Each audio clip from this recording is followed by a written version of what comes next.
Hey there friends, it's me Peter, and welcome to what was intended to be day 13 of my 25 Days of Christmas reviews. Yeah, I know, I'm falling behind schedule again, and I deeply apologize for that, my friends. Work's been a little busier than I had expected it to be, and I just slacked off on the days off that I had. But never fear, because I do plan on getting caught up to date by this weekend. But enough of my excuses. Let's just get to the review, shall we?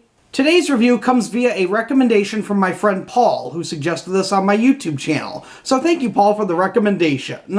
He recommended that I review the 1984 horror Christmas classic, Silent Night, Deadly Night. As the movie begins, we meet a young boy named Billy, who's about to visit his grandfather on Christmas Eve. However, Billy's grandfather, who seems to be suffering from dementia, talks to Billy when there's nobody else in the room and tells him that Santa Claus punishes people who are naughty. On their way back home, a Santa Claus robber kills Billy's parents as he watches it happen.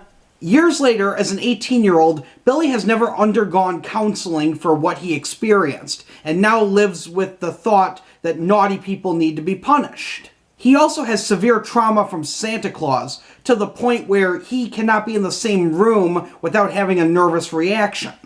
While working at a toy store, Billy has the opportunity to portray Santa Claus, which he doesn't like, and he actually scares several children while doing so.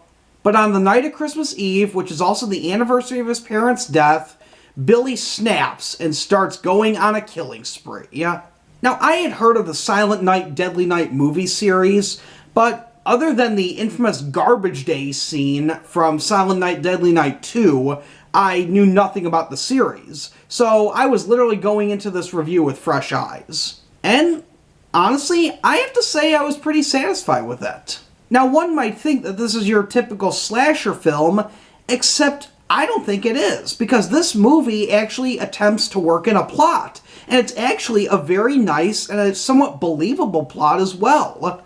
And this horror movie actually attempts to get a real-life conversation going, that being psychological trauma and how it sticks with somebody. We see early on in the movie, Billy does suffer from psychological trauma after witnessing his parents get killed, and he never recovers from it. He never gets counseling, he gets placed in a home for orphans, and Mother Superior, who heads the orphanage, really just has it out for him, it seems like.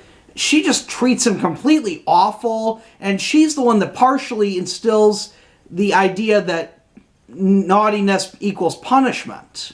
What's fascinating, too, is that you see one of the other nuns at the orphanage try to argue with Mother Superior, telling her that she's wrong in her methods, but Mother Superior doesn't listen.